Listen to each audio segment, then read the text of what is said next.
Nikad nećete imati pepelnicu ili plamenjaču na krasavcima i rajčici ako pogledate ovaj video. Ovo ubija sve bolesti na biljkama. Sigurno ćete imati najveći prinos do sada. Danas pripremamo domaći fungicid koji će zaštititi vaše biljke bolje nego većina kupovnih sredstava. Pokazat ćemo vam dvije verzije, prvu s jednim sastojkom i drugu još jaču s 3 sastojka.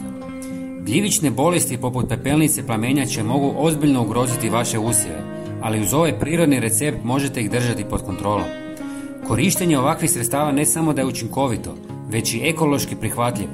Redovitim prskanjem možete spriječiti pojavu bolesti tijekom cijele sezone, a time i izbjeći skupe i agresivne kemikalije koje često dolaze prekasno.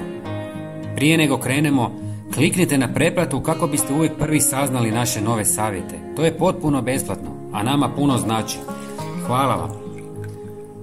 U pola litre vode dodajte pola žlice češnjaka u prahu.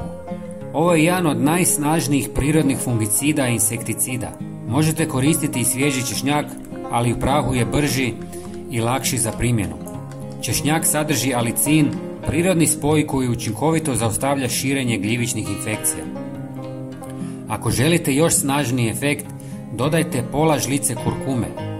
Kurkuma ima prirodna antibakterijska i antifungalna svojstva, a njeni aktivni spojevi poput kurkumina pomažu u borbi protiv bolesti.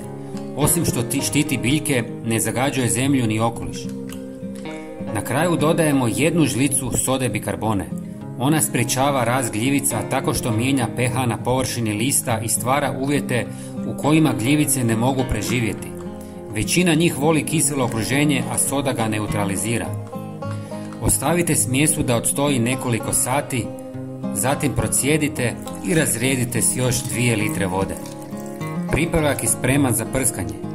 Koristite ga svakih 15 dana, a posebno nakon kiše kada su biljke najranjivije. Pogledajte i naš sljedeći koristan video koji se upravo prikazuje na vašem ekranu. Hvala vam što ste bili s nama. Pozdrav!